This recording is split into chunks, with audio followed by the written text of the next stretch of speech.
नमस्कार, capital TV में आपका स्वागत है। इस वक्त मैं गंगा सागर में मौजूद हूँ, जहाँ माँ गंगा समंदर से मिलती है और हमारे पीछे ठीक बंगाल की खाड़ी आप देख रहे हैं। लेकिन कैमरे के पीछे पश्चिम बंगाल का वो इलाका है जिसे सुंदरबन के नाम से आप जानते हैं। लेकिन राजनीतिक स्थिति ऐसी है कि इस पूरे इलाके पे टीएमसी का राज है, वर्चस्व है।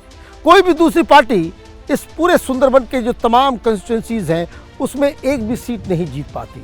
उसका क्या राज है, इस राज को आज हम खोलने जा रहे हैं। इस वीडियो में हम आपको दिखाएंगे कि सुंदरबन में क्यों टीएमसी जीतती है और दूसरी पॉलिटिकल पार्टीज की हालत वहां क्या है।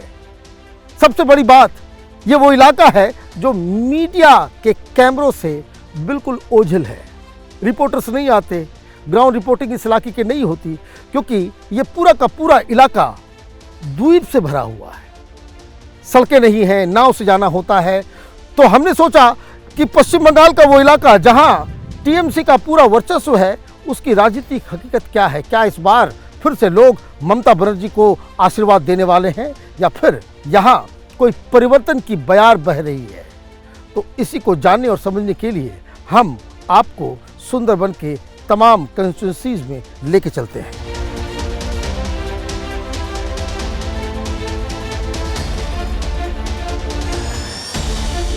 यह है पश्चिम बंगाल का सुंदरबन, जहां हर लहर के साथ खौफ दस्तक देती है, कभी तूफान का तो कभी सियासत का। अब यहां बाघों से ज्यादा चुनावी हिंसा का दहशत है।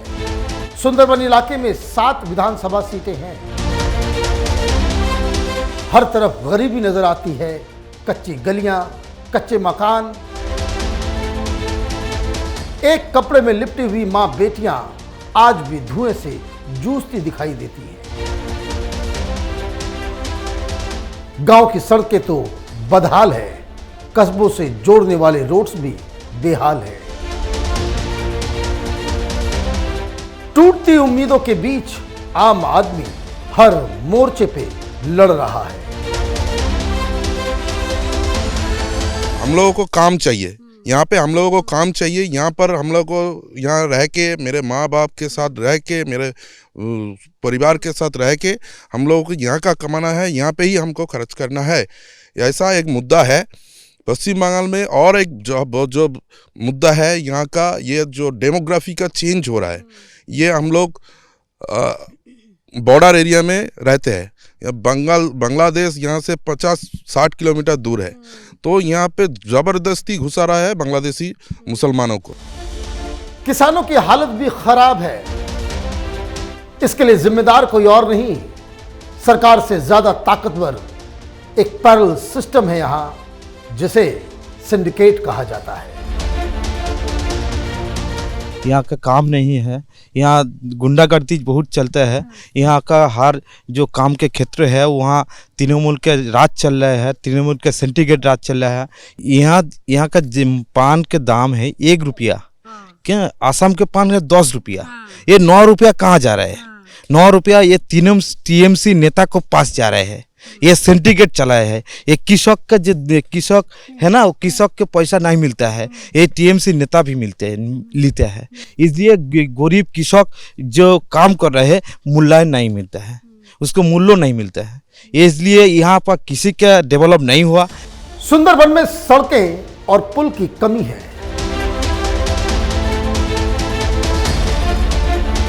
कई द्वीप आज भी नाव पर निर्भर हैं। बड़ी बड़ी घोषणाएं तो होती है, पर काम नहीं होता।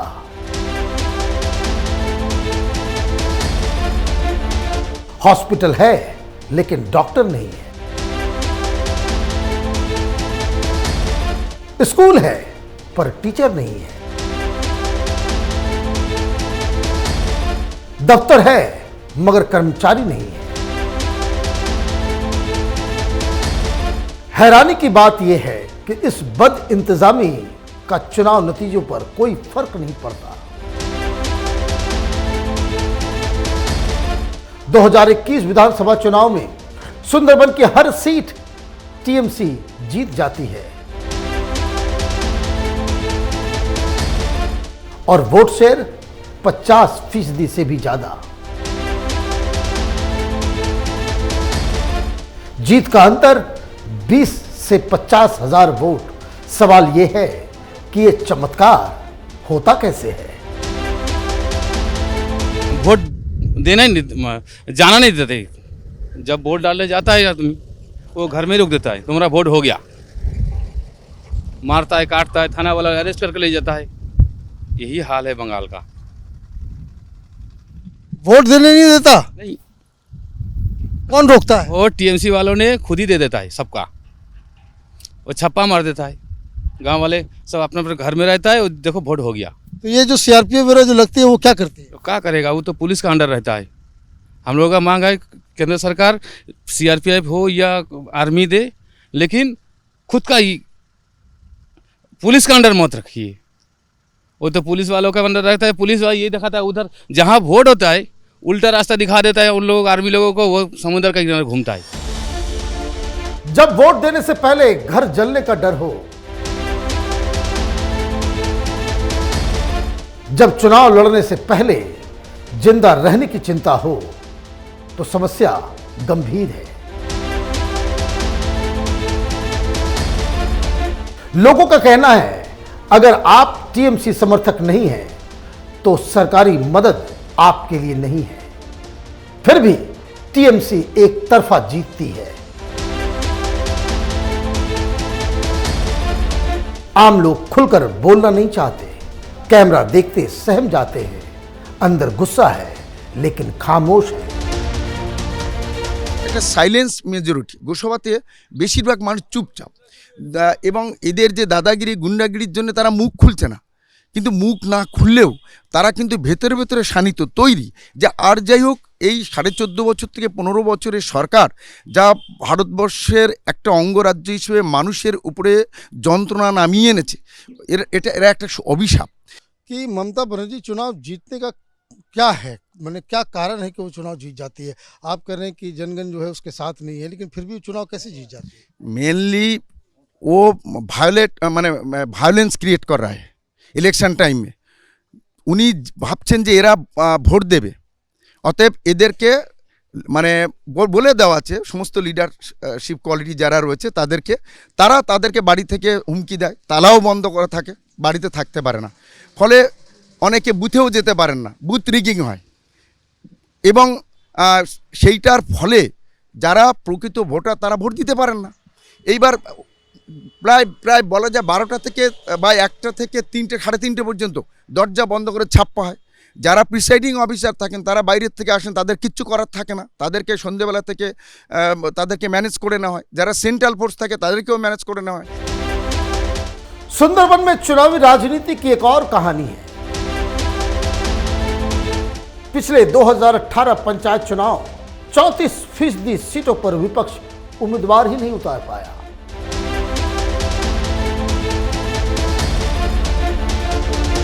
2023 पंचायत चुनाव करीब 50 मौतें, 400 से भी ज्यादा घायल, 600 से ज्यादा बूथ पर दोबारा मतदान।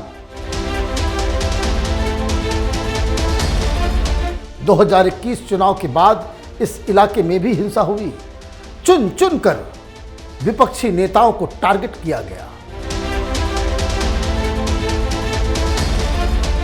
बंगाल की राजनीति का यह काला चेहरा है जिस पर ना तो सरकार, न संसद, न सुप्रीम कोर्ट और ना ही नेशनल मीडिया बात करती है। এখানে তৃণমূল এবং পুলিশ যদি না থাকতো তাহলে তৃণমূল যে শাসক দল এরা থাকতো না। পুলিশের সাহায্য নিয়ে সারা গোসাবা জুড়ে প্রত্যেকটা বিজেপি কর্মীর বাড়ি ভাঙচুর, জমি দখল, দোকান বন্ধ, মানে বাবা মাকে তার দেখতে না দেওয়া, মানে ছেলে বাবার কাছে পৌঁছতে পারছে না, বাড়ি ফিরতে পারছে না, বাবা মারা গেছে। আমার মণ্ডল সভাপতি রয়েছে, আমাদের কার্যকর্তা রয়েছে। এত নৃশংস হতে পারে যে তৃণমূলকে না দেখলে বোঝা যায় না। 2021 সালে বিধানসভা নির্বাচনের পর যে অত্যাচার নামিয়েছিল, তারপর এলাকা ছেড়ে মানুষ চলে গেছে। এই 5-6 বছর ধরে তারা এলাকাতেই ফেরেনি, বাইরে কাজকর্ম করছে। ये कह रहे हैं कि 2021 के चुनाव के बाद जिस तरीके से यहाँ पे टीएमसी के गुंडों ने अपने पॉलिटिकल अपोनेंट की हत्या की, लोग घर छोड़ के भाग गए और अभी तक वापस नहीं लौटे हैं। यस, एकदम एकदम। और यहाँ पे सिर्फ और सिर्फ ये जो गोसाबा क्षेत्र है 9 आइलैंड है और बताया जा रहा है कि हर आइलैंड का एक एक माफिया है। একদম প্রত্যেকটা আইল্যান্ডে একজন নয়, মানে তৃণমূল যে করে সে হচ্ছে এখন প্রত্যেকটা আইল্যান্ডেই 2-10টা 50টা করে সব মাফিয়া তৈরি হয়ে গেছে এবং এরা সাধারণ মানুষ থেকে এত পরিমাণে কাটমানি খেয়েছে যে সাধারণ মানুষের কোনো উন্নতি হয়নি, কিন্তু তৃণমূল নেতাদের টপ টু বটম সবটাই উন্নতি হয়েছে। বাড়ি হয়েছে, গাড়ি হয়েছে, বাইরে জমি হয়েছে, গলায় দেখবেন এরকম মোটা মোটা সোনার চেন হয়েছে। इस बार माहौल बदला बदला दिख रहा है।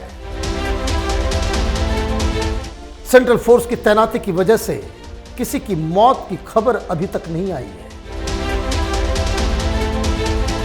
इसलिए खुलकर लोग ममता बनर्जी का विरोध कर रहे हैं। लोगों को लगता है कि इस बार बदलाव हो सकता है।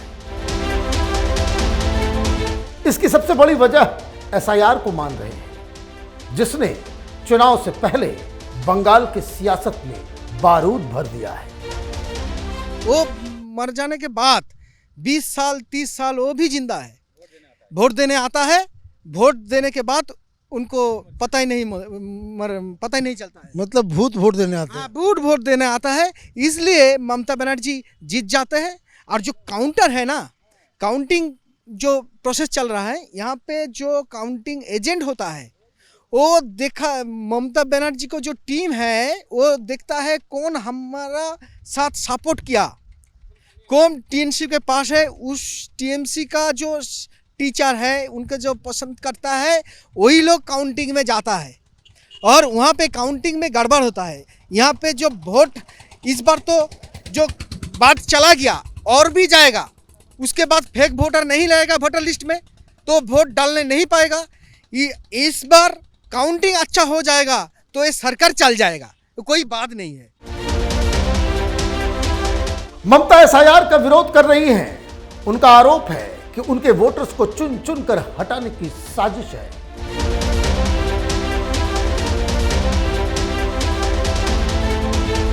लेकिन जनता एसआईआर को सही बता रही है। जो एसआईआर हो रहा है उसमें किसका नाम कट रहा है, क्यों ममता बनर्जी इतनी परेशान चल रही है? नाम तो कटा नहीं है, वो तो जो लोग गलत है ना उसको नाम कटा जाएगा।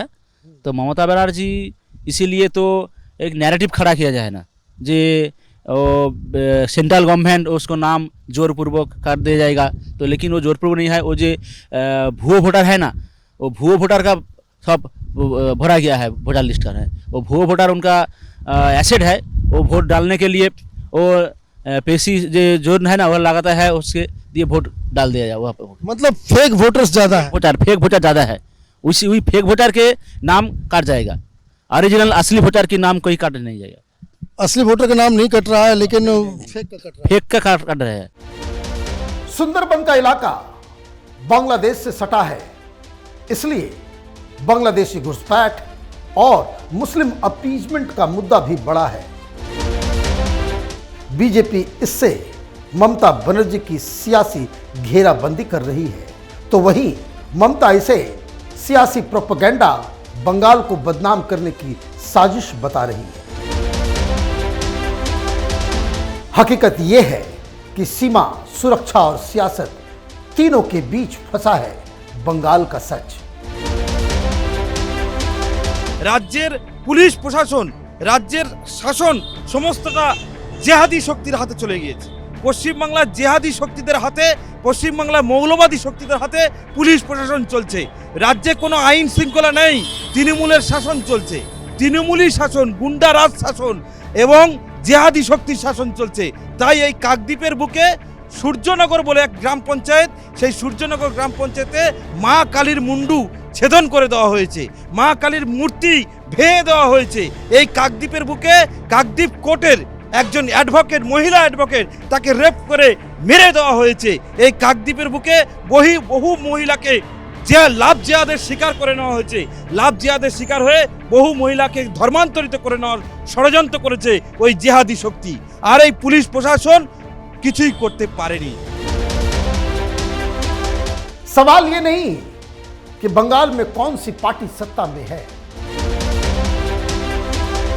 सवाल ये है कि क्या आम नागरिक को बिना डर के बोलने और वोट देने का हक है।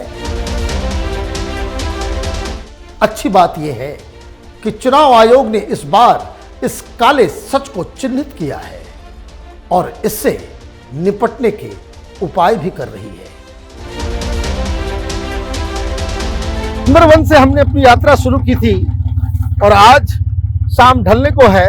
हम हावड़ा और कलकत्ता के बीच गंगा नदी में मौजूद हैं।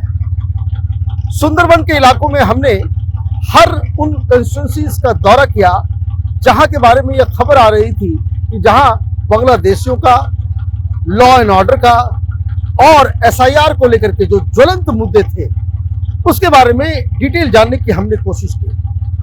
अब इस वीडियो के अंत में समय आ गया है कि सुंदरबन में क्या होना चाहिए था, क्या नहीं हुआ और वहां की जनता क्या सोच समझ रही है इस चुनाव को लेकर के। तो 3 बातें जो प्रमुख, एक लॉ एंड ऑर्डर सबसे बड़ी समस्या। हर जगह लोगों को लगता है कि पुलिस, प्रशासन और पार्टी ये तीनों एकजुट होकर जनता का शोषण कर रही है। और सबसे अहम चीज, लोग थक गए हैं, उब गए हैं कि जिस तरीके से पार्टी इस राज्य में चल रही है प्रशासन के साथ मिलके, उससे लोगों का गुस्सा, लोगों की नाराजगी दिन ब दिन बढ़ती चली जा रही है। लेकिन आखिरी चीज जो समझने की है वो ये कि लोगों को ये लगता है कि अगर बदलाव नहीं हुआ तो जो बांग्लादेश में हाल है वो पश्चिम बंगाल के अंदर भी होगा। आप देखते रहिए कैपिटल टीवी। हमारे वीडियोस को लाइक कीजिए, शेयर कीजिए और हमारे चैनल को सब्सक्राइब कीजिए। धन्यवाद।